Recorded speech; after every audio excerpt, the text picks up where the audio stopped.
Hello, friends and neighbors. Welcome to the Sunny Side of Life Bible in a Year experience. Join me each day as I read the Bible from start to finish. I'm reading from the Life Application Study Bible, New Living Translation, published by Tyndale House Publishers. I pray this daily reading will bless you as much as it does me. So let's get started. May 12th, Ezra, chapters 4 through 6. The enemies of Judah and Benjamin heard that the exiles were rebuilding a temple to the Lord, the God of Israel. So they approached Zerubbabel and the other leaders and said, "Let us build with you, for we worship your God just as you do. We have sacrificed to him ever since King Esarhaddon of Assyria brought us here." But Zerubbabel, Jeshua, and the other leaders of Israel replied, "You may have no part in this work. We alone will build the temple for the Lord, the God of Israel, just as King Cyrus of Persia commanded us." Then the local residents tried to discourage and frighten the people of Judah to keep them from their work. They bribed agents to work against them and to frustrate their plans. This went on during the entire reign of King Cyrus of Persia and lasted until King Darius of Persia took the throne. Years later, when Xerxes began his reign, the enemies of Judah wrote a letter of accusation against the people of Judah and Jerusalem. Even later, during the reign of King Artaxerxes of Persia, the enemies of Judah, led by Bishlam, Mithridath, and Tabiel, sent a letter to Artaxerxes in the Aramaic language, and it was translated for the king. Rehum, the governor, and Shimshai, the court secretary, wrote the letter, telling King Artaxerxes about the situation in Jerusalem.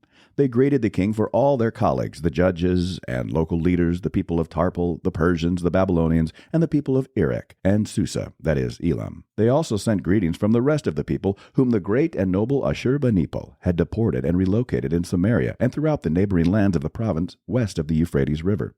This is a copy of their letter. To King Artaxerxes, from your loyal subjects in the province west of the Euphrates River.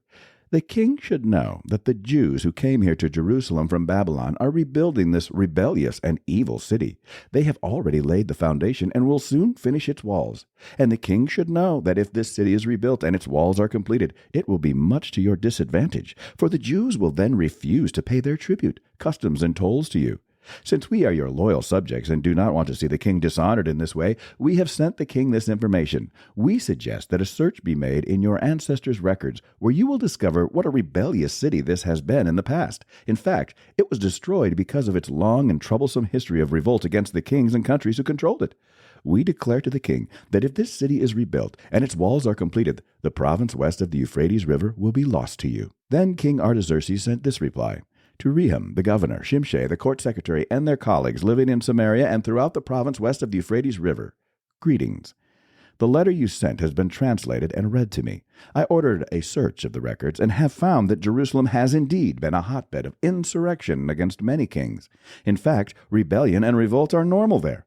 Powerful kings have ruled over Jerusalem and the entire province west of the Euphrates River, receiving tribute, customs, and tolls. Therefore, issue orders to have these men stop their work. That city must not be rebuilt except at my express command. Be diligent and don't neglect this matter, for we must not permit the situation to harm the king's interests. When this letter from Artaxerxes was read to Rehum, Shimshai, and their colleagues, they hurried to Jerusalem. Then, with a show of strength, they forced the Jews to stop building. So the work on the temple of God in Jerusalem had stopped, and it remained at a standstill until the second year of the reign of King Darius of Persia. At that time, the prophets Haggai and Zechariah, son of Iddo, prophesied to the Jews in Judah and Jerusalem. They prophesied in the name of the God of Israel, who was over them. Zerubbabel, son of Shealtiel, and Jeshua, son of Jehozadak, responded by starting again to rebuild the temple of God in Jerusalem. And the prophets of God were with them and helped them. But Tattenai, governor of the province west of the Euphrates River, and Shethar-Bozenai, and their colleagues soon arrived in Jerusalem and asked, "Who gave you permission to rebuild this temple and restore this structure?" They also asked for the names of all the men working on the temple. But because their God was watching over them, the leaders of the Jews were not prevented from building until a report was sent to Darius, and he returned his decision. This is a copy of the letter that Tattenai, the governor, Shethar-Bozenai, and the other officials of the province west of the Euphrates River sent to King Darius. To King Darius, greetings. The king should know that we went to the construction site of the temple of the great God in the province of Judah. It is being rebuilt with specially prepared stones, and timber is being laid in its walls. The work is going forward with great energy and success. We asked the leaders who gave you permission to rebuild this temple and restore this structure, and we demanded their names so that we could tell you who the leaders were. This was their answer. We are the servants of the God of heaven and earth, and we are rebuilding the temple that was built here many years ago by a great king of Israel. But because our ancestors angered the God of heaven, he abandoned them to King Nebuchadnezzar of Babylon, who destroyed this temple and exiled the people to Babylonia. However, King Cyrus of Babylon, during the first year of his reign, issued a decree that the temple of God should be rebuilt. King Cyrus returned the gold and silver cups that Nebuchadnezzar had taken from the temple of God in Jerusalem and had placed in the temple of Babylon. These cups were taken from that temple and presented to a man named Sheshbazzar, whom King Cyrus appointed as governor of Judah. The king instructed him to return the cups to their place in Jerusalem and to rebuild the temple of God there on its original site. So this Sheshbazzar came and laid the foundations of the temple of God in Jerusalem. The people have been working on it ever since, though it is not yet completed. Therefore, if it pleases the king, we request that a search be made in the royal archives of Babylon to discover whether King Cyrus ever issued a decree to rebuild God's temple in Jerusalem, and then let the king send us his decision in this matter. So King Darius issued orders that a search be made in the Babylonian archives, which were stored in the treasury. But it was at the fortress of Ecbatana, in the province of Media, that a scroll was found. This is what it said. Memorandum. In the first year of King Cyrus's reign, a decree was sent out concerning the temple of God at Jerusalem. Let the temple be rebuilt on the site where Jews used to offer their sacrifices, using the original foundations. Its height will be 90 feet, and its width will be 90 feet. Every 3 layers of specially prepared stones will be topped by a layer of timber. All expenses will be paid by the royal treasury. Furthermore, the gold and silver cups which were taken to Babylon by Nebuchadnezzar from the temple of God in Jerusalem must be returned to Jerusalem and put back where they belong.